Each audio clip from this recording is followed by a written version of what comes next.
Hey, what's up guys, it's CrunchyCookie and welcome back to a brand new video. And in today's video, I have something special to do. In today's video, I'm actually taking inspiration from a comment I received. It was on my last video from NF Volts. And basically, it is 10 useful tips for command creation, map making, all sorts of stuff. These are things that I would use kind of on a daily basis when creating maps or like making commands. It's very useful, so we're gonna get right into it, okay guys? Alright, so for the first command kind of tip I have is a way to remove the sidebar. So what that means basically is when I click this button, a sidebar will pop up, and basically if you want to remove that sidebar, because sometimes whenever I'm using the sidebar for like command creations, for debugging, whatever it is, sometimes I like to remove it really easily and, you know, handily. And I have a button right here that will remove the sidebar instantly without me needing to do anything like annoying, like create an objective in the chat, all sorts of stuff like that. This is really easy. All I do is click this button and it's gone, and I don't have to worry about it. It's super handy, and it's 3 commands.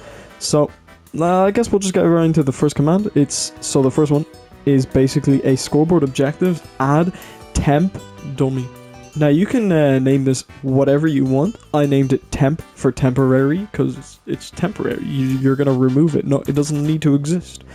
But you can name this whatever you want. You can name it literally just a letter. Like you can name this G or something like that. It's really easy. And the second command is going to be setting this temp as a sidebar. Now that's really easy. Just do that command right there. And then also this is a chain unconditional always active command. And the last command is going to be removing temp as an objective. Really easy, really like not that hard. Click that button, click this button, boom, it's gone from the scoreboard. Super simple, super easy. And yeah, that was the first tip. And now for the second tip, we're gonna be basically, this is gonna trigger a command block once. And this can be actually very useful, and it's something that I just kind of figured out recently. Literally probably like a week ago I found this out.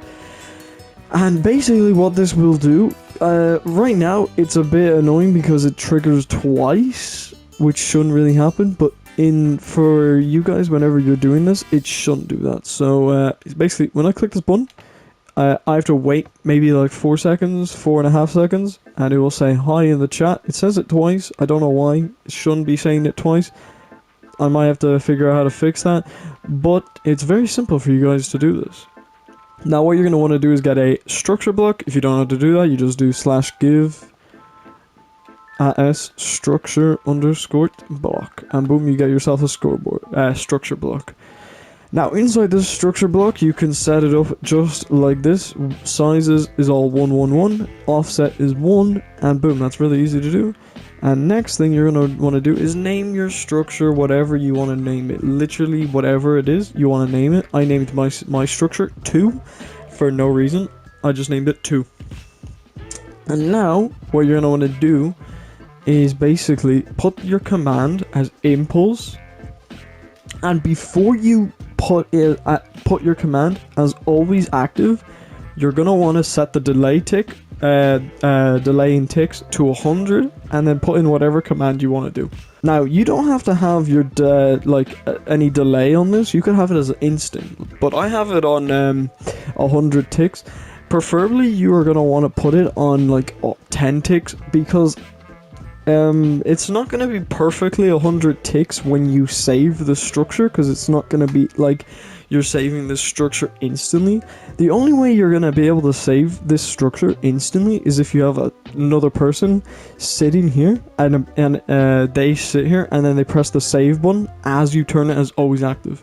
That is the only way that you could remotely make it instant, and even then it probably won't even be instant. You'd probably have a 99 ticks of delay. So it's not instant, it's not even 5 seconds, because that's what 100 ticks is. 100 ticks equals 5 seconds, because every 20 ticks is 1 second. But basically, it won't be actually 5 seconds. It'll be like 4.5 or 4.7. I wouldn't know really because I don't know how fast the ticks are going down.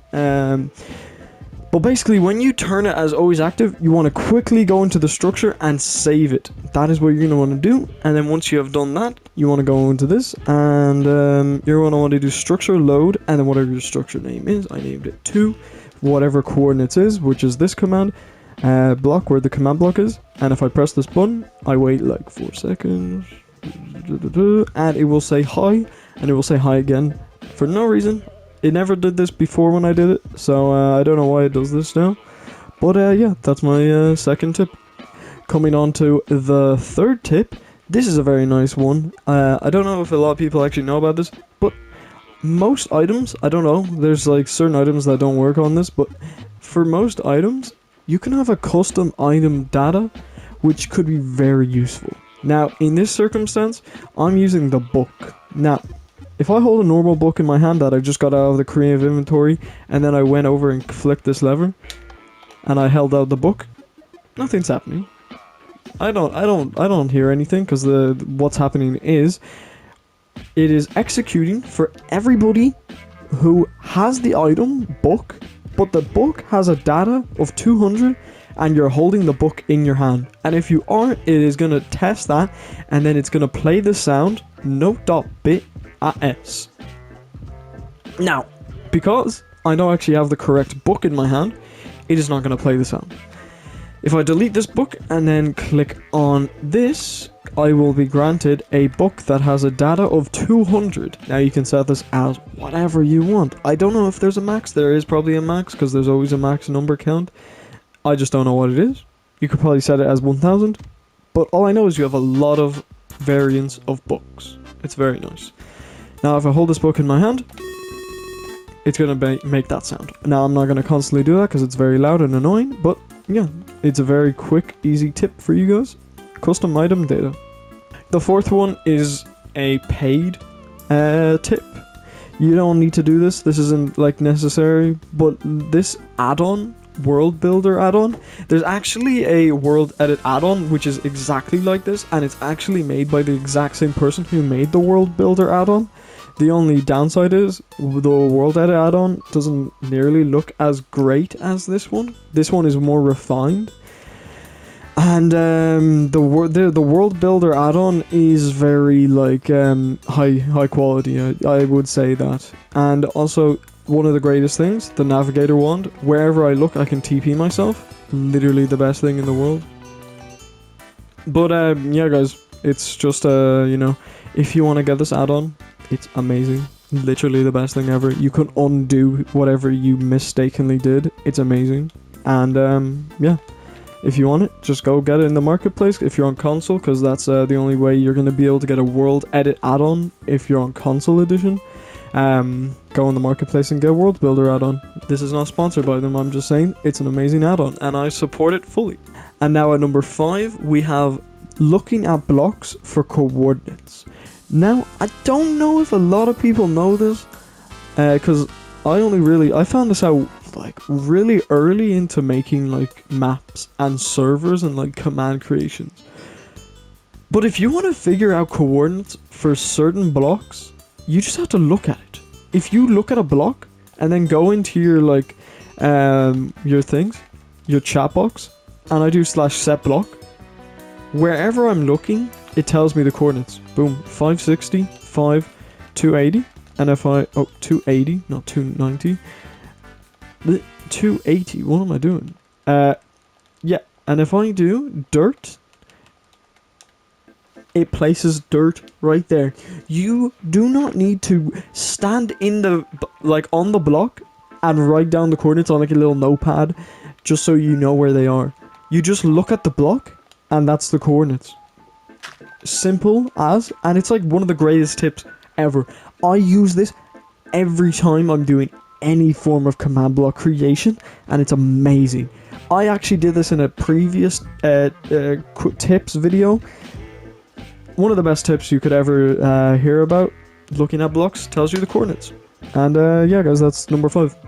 And at number 6, we have removing the border effect. Now, if you don't know, there is a block called the border block. one of probably the greatest blocks and yet the worst blocks in the game, the border block. Basically, it acts as a barrier block, but it goes up and down infinitely, so you can't go over it and you can't get past it. The only bad side is it doesn't stop ender pearls, so you can ender pearl through it. It's not like amazing, but it stops people. And the way you can test this in creative mode, because it doesn't work in creative mode, if you fly inside of it or if you fly near it, your camera kind of gets stuck. And you'll see this if I walk past it, boom, my camera's fine. But if I walk near it, boom, my camera gets zoomed in because it acts as if there's a block here, but there isn't. Now, if you're in survival mode, it will stop players from getting through it, and you can actually remove the effect that the border block grants, which it gets kind of annoying. If you have this effect on, it's really annoying. But you can turn this off by doing a very simple command, which is /gamerule show border effects and then false. And this will basically just turn off the border block effects. And yeah, it's a very nice tip, very easy to do. And I do it every time I start a new world up.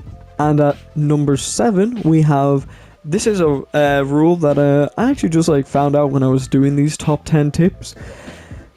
You can see if a game rule is true or false.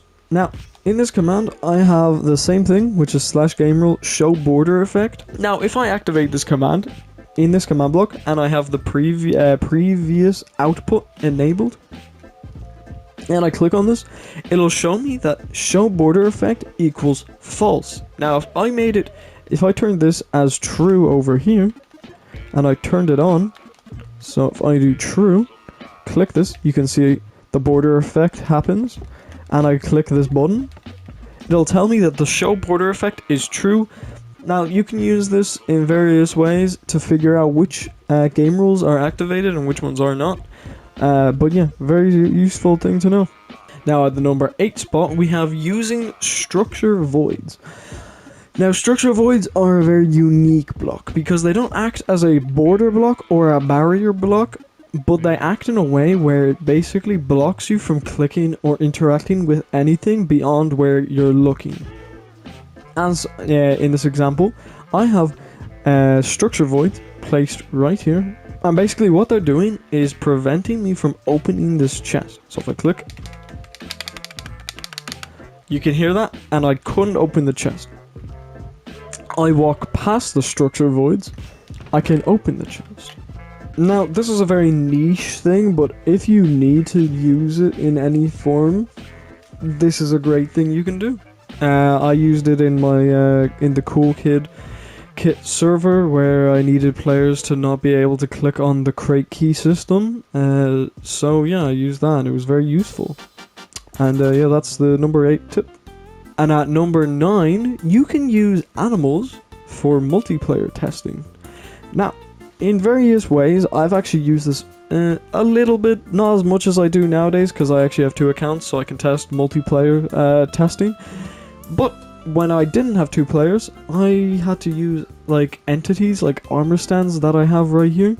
Now, if I go in this command, this is executing for as at E, not at A, at E, which means everybody, entities and players. And I have the coordinates and dy equals 1, and then I have that if it tests for any entity in that thing, it's going to do /title raw at A, action bar, raw text, players, and then selector at E, and then the same coordinates and the dy equals 1. And basically what this will do is if I turn this on, it'll tell me that an armor stand is in that like box, or is standing on those coordinates, and if I also stand in that box, it'll tell me that I'm also standing in this box. Now, funny enough, if I move in certain ways, it'll move me as first, and then it will move me as last. I think it's because whoever is in the center, the actual center of the block, is first. I don't know, that's it's weird, I don't know. But that's a great way to test if your multiplayer works, is with entities, and it's a very niche thing. Sometimes you'll need to test for multiplayer stuff, but sometimes you don't. And at the number 10 spot, this is actually a command creation that I saw on Discord, and I actually don't know who made this, but if I do figure out who made this, I'll put credit in the description for them, because this was actually super creative. And it's not really a text, more like a command creation, because this is so cool. And basically what it does is it takes a scoreboard objective, uses the numbers that the objective uses, and then places it in the title, or the title raw. And you know the color coder thing? Basically, the color coder uses numbers to color code things. And so if you use the weird S with the weird S that you use for coloring stuff in Minecraft for text, I'll show for you for an example. It's this symbol right here. It's like an S with a circle in the middle of it. Basically, if you use that and a number, it'll display a color. And the way they did it is... So right now it says subscribe, which you should definitely do. It's amazing. We're almost at 2,000 subscribers. And yeah, if I flick this other lever, what will happen is every half a second, it'll change the scoreboard to a number of 1. Now, if you don't know title raws or anything, it's fairly decently complex, but if you just copy this command down and then change the text at the end, you can have a really cool color randomizer rainbow effect. Now, if you do not want the color black or any of the gray colors in it, you should change it so that when the color or the scoreboard reaches 7, that it resets. And so basically in this command block, it is doing /scoreboard players add @p color 1, and that's every half a second, needs redstone, repeating, unconditional. And then the next command is going to be a chain unconditional always active, and it basically means if any player reaches a color of 10 and above, that's what the dot means, 10 or above, it's going to do /scoreboard players set at us at S color 0. And now that is what's happening, because if I actually didn't have this as a command, it would just stop at black. You'll see in a second. Actually, it doesn't stop at black, it keeps going. You can see the numbers are just constantly going up and up and up and up and up and up, and it doesn't stop. And that's how you fix it. It's really easy. And yeah, I'll have this. Actually, I don't know. You just pause the screen right here, copy this down. The objective color, you just have to change that. But anyways, guys, that is going to wrap up today's video. And if you did enjoy it, a like would be appreciated, and subscribing would mean the world to me. If you want any of your suggestions to also be turned into tutorials or tips and tricks videos, leave a comment down below, just like NF Volts did. But anyways, guys, that is gonna wrap up today's video, and yeah, guys, I'll see you guys in the next video. See you. I can take you higher than you ever